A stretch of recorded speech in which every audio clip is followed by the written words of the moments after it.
우리 함께 사도신경 고백하시면서 새벽기도 시작하겠습니다. 전능하사 천지를 만드신 하나님 아버지를 내가 믿사오며 그 외아들 우리 주 예수 그리스도를 믿사오니 이는 성령으로 잉태하사 동정녀 마리아에게 나시고 본디오 빌라도에게 고난을 받으사 십자가에 못 박혀 죽으시고 장사한 지 사흘 만에 죽은 자 가운데서 다시 살아나시며 하늘에 오르사 전능하신 하나님 우편에 앉아 계시다가 저리로서 산 자와 죽은 자를 심판하러 오시리라.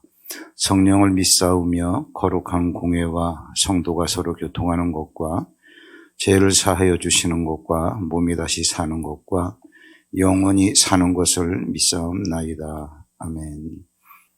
우리 사도행전 10장 44절로 48절까지 우리 함께 합독하겠습니다. 44절로 48절까지 다 함께 시작. 베드로가 이 말을 할 때에 성령이 말씀 듣는 모든 사람에게 내려오시니 베드로와 함께 온 할례 받은 신자들이 이방인들에게도 성령 부어 주심으로 말미암아 놀라니 이는 방언을 말하며 하나님 높임을 들음이러라. 이에 베드로가 이르되 이 사람들이 우리와 같이 성령을 받았으니 누가 능히 물로 세례 베품을 금하리요 하고 명하여 예수 그리스도의 이름으로 세례를 베풀라 하니라. 그들이 베드로에게 며칠 더 머물기를 청하니라. 아멘. 내용은 짧아도 본문의 내용이 여기 다룰 만한 내용이 너무 많으니까 그건 이미 설교를 통해서 간간히 다 소개가 됐던 부분들이에요. 그런데 가장 중요한 이 부분 가운데서 우리가 다뤄야 될 내용이 뭐냐 하면은 어저께 다뤘던 내용입니다. 요한일서 5장 11절에 우리 속에 예수 믿는 자들 안에는 증거가 있다. 말은 쉬운 것 같은데 그런데 하나님께서 말씀해 주시고자 하는 게 뭐냐 하면은 우리 안에 있는 증거라는 게 뭐냐. 너들 안에 영생이 있는데 너들 안에 영생이 있다라고 하는 사실에 대한 증거가 있다 그 얘기예요. 그 얘기가 뭐죠? 너들 안에 예수가 있으면 영생이 있는 거다. 왜 그러냐 하면 하나님께서 영생이라고 하는 것을 예수 안에 집어넣어 가지고 너들에게 주셨기 때문에 아들이 있는 자에게는 아들 안에 영생이 있기 때문에 네가 영생을 소유하고 있다는 것에 대한 증거다. 근데 우리가 여러분 사실 나 성령 받았어. 성령이 내 안에 있어. 영생이 있어. 이러한 부분에 대해서는 조금 사람에 따라서는 막연하게 생각할 수도 있으나 나는 예수님을 믿어. 이 부분에 대해서는 거의가 다가 아니라 그렇지 않으면 우리가 믿음의 생활 자체를 할 수가 없지요. 하나님께서 그걸 알으라는 거예요. 하나님의 아들이 네 안에 있으면 하나님은 영생이라고 하는 것을 그 아들 안에 넣어서 너희에게 그 아들을 주신 거니까 아들이 있는 자에게는 그러한 영생이 있고 아들이 없는 자에게는 영생이 없다. 이게 증거다. 내 안에 영생이 있다는 것에 대한 증거. 그러면 이제 어제 메시지의 연장선입니다. 내 안에 영생이 있다라고 한다면 신앙생활 하는 데 있어서 특히 영성 생활을 하는 데 있어서 영성을 유지하는 데 있어서 가장 중요한 게 뭐냐 하면은 단순성과 친밀성입니다. 같은 얘기예요. 남녀가 교제를 하더라도 친밀해야 모든 것들이 다 소통될 수 있고 저 왠지 서먹서먹하고 어려운 그러한 부분들이 있는데 속의 마음을 이렇게 쉽게 털어놓겠냐 그 얘기예요. 그러면 분명히 가치는 있고 둘이 같이 함께는 있고 그 다음에 교제하는 사이라 할지라도 속마음을 털어놓지 못하고 그러는데 관계 형성이 제대로 안 되는데 제일 중요한 게 그거예요. 제일 중요한 게 부부도 마찬가지죠. 그래서 법적인 부분이 사실은 법적인 부부보다도 사실혼이 더 가깝잖아요. 진짜 부부는 아닌데 속의 마음을 다 털어놓는 거. 이게 좋은 예인지 잘 모르겠지만 좋은 예는 아니네요. 하나님과의 관계도 그렇다는 얘기죠. 지금 여러분 사실은 알고 보면은 참 이 새벽기도 시간에 우리가 스스로의 수술을 받자고 해서 제가 이런 말씀을 자꾸 드리는 거예요. 이 시대에 하나님과 성도와의 관계가 법적인 관계에 놓여 있는 사람들이 태반이고 대부분입니다. 네. 오늘 이 말씀이 그거를 깨뜨려 주는 거예요. 성령 받기 위해서도 우리가 얼마나 인위적인 노력을 하고 바꾸는 싶은데 그게 아니라 하나님은 뭐라 그러는 거 아니? 받았다예요, 이미. 성령 받지 않았으면 신앙생활을 어떤 식으로 하든지 간에 뭐 잘하든 못하든지 간에 교회 나오겠냐 그 얘기예요. 예배를 드릴 수 있겠냐 그 얘기예요. 네. 그러니까 우리가 이 부분들을 잘 아셔야 됩니다. 이 부분들을 왜 그러냐 하면은 오늘 여기 이제 뭐 다룰 게 굉장히 많지만 다루지 않겠어요. 다루지 않겠는데 어디에 여러분들이 초점을 두셔야 되느냐 하면 44절입니다. 베드로가 이 말을 할 때에 성령이 말씀 듣는 모든 사람에게 내려오시니. 어제 말씀드렸지만 베드로 앞에 있는 사람들은 고넬료를 비롯해서 말씀을 듣기 원하는 수많은 사람들이에요. 고넬료의 친족이라든가 친구라든가 이런 모든 사람들. 근데 그들은 성령을 받지 않았다 그 얘기예요. 그 사모에서 베드로에게 말씀을 들으려고 베드로를 초청을 해서 베드로가 말씀을 전하는데 보세요. 말씀을 전할 때에 성령이 그들에게 내려오셨다 그랬으니까 베드로는 설명만 했는데 말씀이 내려오더라 그 얘기예요. 베드로가 지금 그 고넬료 그러한 일당들에게 성령 집회하기 위해서 무슨 몸부림을 쳤냐? 그거 아니에요. 의도적으로 뭐를 했냐? 그거 아니에요. 고넬료 일가도 마찬가지입니다. 안수해 주세요, 뭐 해 주세요. 이렇게 했냐? 아니라는 얘기예요. 물론 이제 뭐 보면 뭐 안수하니까 성령이 내렸다 뭐 이런 사건도 나오지만 가장 기본적인 건 이겁니다. 왜 그런지 아세요? 이건 우리가 사도행전을 출발할 때 사도행전 1장 4절인가 거기에 나오는 말씀이에요. 예수님께서 승천하시면서 나는 이제 승천하는데 너희는 예루살렘을 떠나지 말고 아버지께서 약속하신 바 그거를 기다려라. 그게 뭐냐 그랬더니 그 다음에 설명을 해주죠. 너희들이 받은 세례는 요한이 준 물세례지 그런데 얼마 안 있어서 아버지가 약속하신 것은 성령으로 세례 준다라고 하는 것이었다. 그러면 성령 세례 받는 것은 어떻게 해야 받는 거냐? 받긴 받아야 되겠는데 그냥 기다려서 받는 거예요. 그러면 기다리는 사람은 몸다는 건 뭐 이해는 할 수 있으나 기다리는 사람 쪽에서 어떻게 할 수 있는 문제가 아니라는 얘기예요. 이걸 잘 아시면 절대적 평강이 옵니다. 예. 우리가 어저께 요한일서 다룰 때 요한일서 5장 1절에서 제가 미리 그 말씀을 한 거예요. 뭐냐면 예수 그리스도를 믿는 자들은 뭐예요? 하나님께로부터 난 자들이다. 그럼 하나님께로부터 난 자들이면 하나님께로부터 난 자들이라 할지라도 세상에 태어날 땐 죄인으로 태어나니까 성령이 뭔지도 모르고 아버지가 뭔지도 모르고 쭉 살아오는데 그리고 다 성령에서 이제 이런 것들을 다 설명하려고 다 이렇게 해놓은 거예요. 뭐냐면 우리는 하나님을 아버지라고 부르니까 알고 보니까 아버지가 하나님이야. 근데 하나님은 또 말씀이래. 요한복음 1장 1절에 보면. 그럼 그 말씀이 내가 너에게 이른 말이 영이요 생명이라고 그랬으니까 요한복음 6장 63절에 말씀이 성령이고 영생이래. 그럼 그분이 오시고 싶어도 죄 때문에 오실 수 없으니까 죄를 없애려고 의로운 자가 한 명도 없으니까는 육신 갖고 오셔서 죽으셔서 죄를 없애버리러 오시는 거예요. 그게 예수야. 눈에 보이는 육체로 오시면은 예수고 하나님이 육체로 오시면 하나님이고 안 보이는 영적인 상태로 있을 때는 성령이고 그의 본질은 말씀이구나. 이걸 우리가 아버지라고 부르는구나. 근데 하나님과 나와의 관계가 형성되기 전까지는 하나님이라고 하는 이름으로 왜? 다 통과를 하시니까. 근데 그걸 통과를 하시는 그 하나님이 알고 보니까 나와의 관계에 있어서는 아버지구나. 하나님, 아버지, 말씀, 뭐 생명, 뭐 성령, 뭐 육체로 오시면 예수 같은 거죠, 이게. 그래서 뭐라 그러는 거 아니? 예수님을 믿는 자들은 아버지께로부터 하나님께로부터 난 자들이다. 그런데 하나님께서 낳다 하더라도 뭐 이런 얘기 많잖아요. 뭐 시편 51편 5절에 우리 모친이 나를 죄악 가운데서 출생하였다.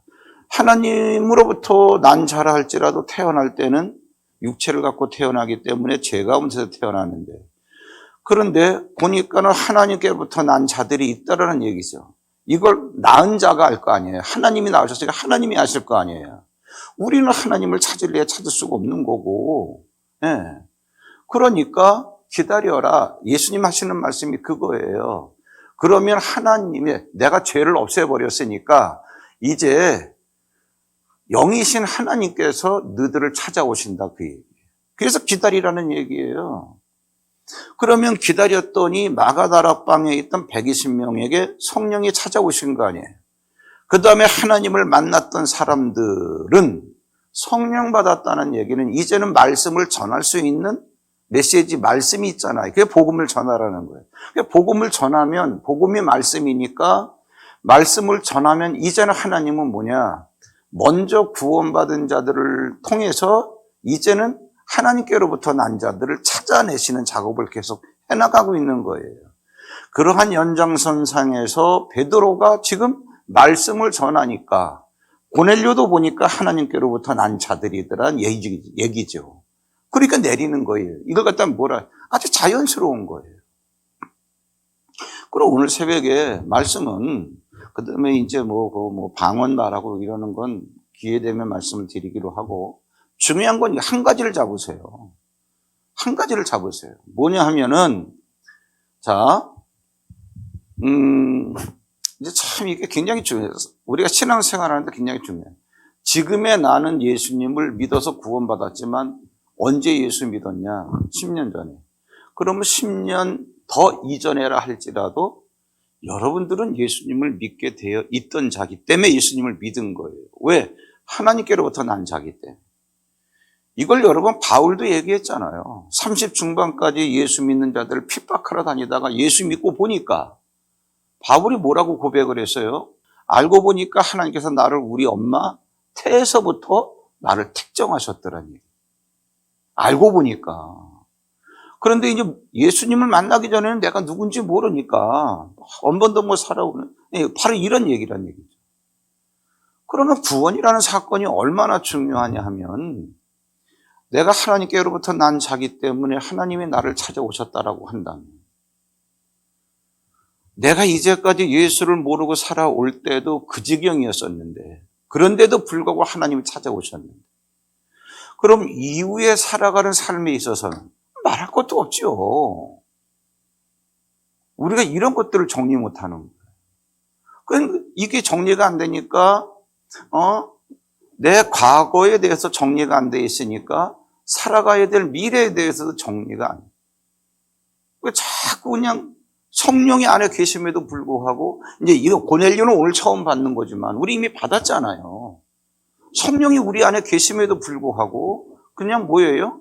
눈에 보이는 것들 때문에 생각이 다 거기에 팔려가지고 내 안에서 나를 이끌어 가시는 하나님과의 친근감이, 친밀성이 없는 거예요.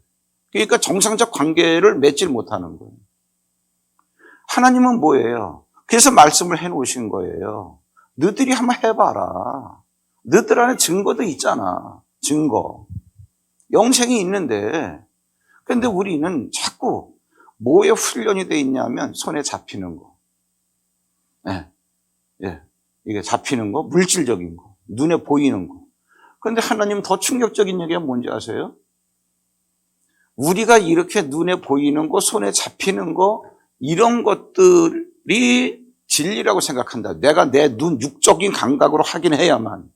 근데 너희들이 육적인 감각으로 확인해야 되는 이러한 모든 것들은 사실은 안 보이는 너희들 안에 있는 영생이신 말씀이 만들어 놓은 거야. 이걸 창세기부터 얘기해 주잖아요. 기독교인이 이 영성까지는 올라가야죠.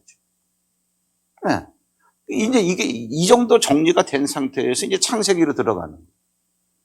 가라사대 뭐가 있으라 하시니 그대로 돼요. 그대로 돼요. 그러면 그 영생이신 말씀을 내가 내 속에 품고 그 있다는 증거까지 받았으니까 하면서 내 삶에 필요한 모든 것들에 대해서 있어야 되겠습니다 하면은 있으라라고 하는 말씀이 내 안에 있으니까 있어진다는 얘기죠. 이 얘기하라는 거예요.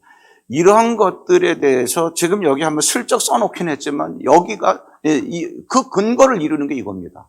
베드로가 이 말을 할 때에 성령이 듣는 모든 사람에게 말을 할 때에 그럼 말이 영이라 그랬으니까 자연스러운 거예요. 말이 선포되는 곳에 그 영이 임하는 거. 얼마나 자연스러워요? 베드로가 나 쟤한테 한번 뭐 성령 하게 하려고 메시지 전한 다음에 또 가가지고 안수하고 또 안 되니까 찬송 막 한 다음에 또 안 되니까 부르짖어 기도한 다음에 안 되니까 야, 너 좀 센가 보다. 너 가 소나무 쇳뿌리 뽑아. 또 뭐 이렇게 했냐는 얘기예요. 아니란 얘기지. 그러면 똑같아요. 베드로가 이렇게 했던 이러한 패턴이 우리들 삶 속에서도 이미 너희들 안에는 고넬료가 지금 받고 있는 성령이 들어와 계시니까 그분은 떠나지도 않잖아요. 그러니 이분과의 단순성, 친밀성, 부자관계, 아버지니까. 그럼 매 걸음걸음 걸어가면서 보이는 건 다 불변과 정갈이죠. 어차피 나를 넘어뜨리려고 그러니까. 그런데 그러한 가운데서 그거 보지 말고 네 안에 있는 증거로 주신 그것과 영생과 친밀한 관계를 맺어라 그러한 얘기. 친밀한 사실적인 관계. 사실적인 관계. 나는 이런 사람이구나. 그러면 이제 여기까지가 정리가 됐으면 성경 66권은 다 거기에 대한 말씀이에요. 그것 때문에 나타나는 현상들을 기록해 놓은 거예요. 그러면 그분이 네 발등상에 비치는 불이요. 빛이요. 걸음걸음 걱정하지 마라 그러한 얘기. 아니에요. 나라를 잃어버리고 바벨론까지 끌려갔는데도 불구하고 거기에서 그들을 다시 이끌어내신 분인데 그것도 독립운동 해가지고 온 거 아니잖아요. 대가를 치르고 그들이 정결한 자가 됐기 때문에 되는 거예요. 그럼 예수 그리스도가 우리의 죄를 가져가셔서 우리를 정결하게 만들어주셨기 때문에 성령이 오신 거예요. 성령이 오셨으면 고넬료는 지금 받는 거지만 우리 이미 받은 자인데 그러면 그분이 떠나시지도 않는데 그냥 오셔가지고 가만히 있겠냐? 그러려고 오셨겠냐? 아니죠. 에베소 2장 9절은 무슨 말이에요? 에베소 2장 8절은 우리가 믿음으로 말미암아 뭐 구원받았다 그렇게 하는 거고 왜 이렇게 믿음으로 구원받겠다는 얘기예요? 에베소 2장 10절에 그런 얘기가 나오죠. 10장 맨 마지막에 보면 뭐예요? 우리로 그 가운데서 행하게 하려고 그걸 행하게 만들어 주신다는 얘기죠. 그 이거의 가장 중요한 무기가 뭔지 아세요? 단순성. 또 말씀드리는 평강. 그렇습니다. 평강, 단순성, 친밀감. 나는 그런 사람이구나. 근데 그 우리 아버지가 영으로 내 속에 들어오셨구나. 그 여러분 이것도 이제 말하자면 말이 맞는 얘기예요. 왜? 부자 관계는 생명의 공유 아니 생명의 공유 아닙니까? 그러니 내 속에 들어와 계셔야죠. 그분이 나고 내가 그분이고. 이거 주님이 하신 말씀 아니에요? 내가 아버지 안에 아버지가 내 안에. 이렇게 말씀하신 분이 너들이 내 안에 내 말이 너들 안에 거하면 무엇이든지 구하라. 그리하면 내가 이루리라. 내가 예수님이 이루신다. 이게 되는 거예요. 자, 뭐 더 많은 말씀 이렇게 하면 다 같은 말씀인데 이게 성경이라는 거는 굉장히 쉬운 거예요. 알고 보니까. 생명의 원리를 알면은 굉장히 단순하게 풀리는 거예요. 왜 이렇게 두꺼우냐? 그렇게 단순하게 풀리는 모든 다양한 케이스, 현상들을 써놨기 때문에. 그렇잖아요. 열왕기서는 말씀대로 살아갔던 왕들이 형통했던 얘기. 말씀에 불순종해서 저주받던 악한 왕들의 얘기. 그 다음에 복음서는 제자들이 예수 만났던 얘기. 그 다음에 바울서서는 바울이 예수 만났던 성령 받았던 얘기. 다 똑같은 얘기예요. 그러니 이런 것이 여러분들 삶에도 똑같이 오늘 말씀드렸던 나는 그런 사람이구나. 증거도 있다. 그럼 내가 놓치고 있었던 게 뭐냐? 보이는 것들 때문에 다 거기에 생각이 매이고 마음이 뺏기고 그런 것들을 위해서 행동하려고 했던 거예요. 하면 할수록 그거는 고통입니다. 교인들임에도 불구하고 그 얘기를 하는 거예요. 그 얘기. 단순하세요. 그리고 확신을 가지세요. 네. 기도하겠습니다. 하나님 아버지, 오늘 아침에도 저희들을 불러주셔서 베드로가 고넬료에게 말을 할 때에 성령이 내리셨다라고 하는 말씀이 얼마나 중요한지, 베드로는 고넬료에게 성령 받게 하려고 무엇인가 의도적으로 행동한 게 없습니다. 말씀이라고 하는 부분에 대해서 다시 한번 우리가 정리를 하게 하시고, 더욱이 성령 받은, 말씀 받은, 구원 받은 예수 이름이 우리에게 있는, 그래서 하나님을 아버지라고 부르는 우리가 어떤 영적 신분의 소유자인가를 알게 하시고, 이제는 우리가 눈 떠야 될 것이 정말 우리 안에 계신 하나님과의 그러한 모든 친밀감, 단순성을 가지고 정말 사실적 관계를 맺는 것.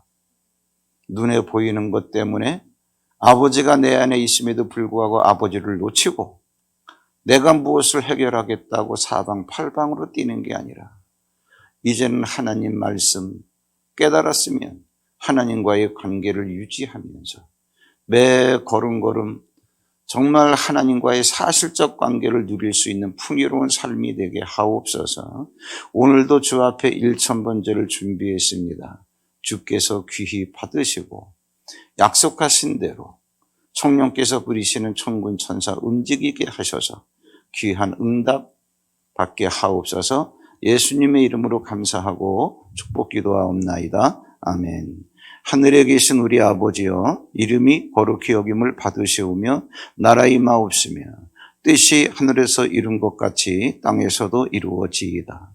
오늘날 우리에게 일용할 양식을 주옵시고 우리가 우리에게 죄 지은 자를 사하여 준 것 같이 우리 죄를 사하여 주옵시고 우리를 시험에 들게 하옵시고 다만 악에서 구하옵소서. 대개 나라와 권세와 영광이 아버지께 영원히 있사옵나이다. 아멘. 자유롭게 기도하시고 돌아가시기 바랍니다.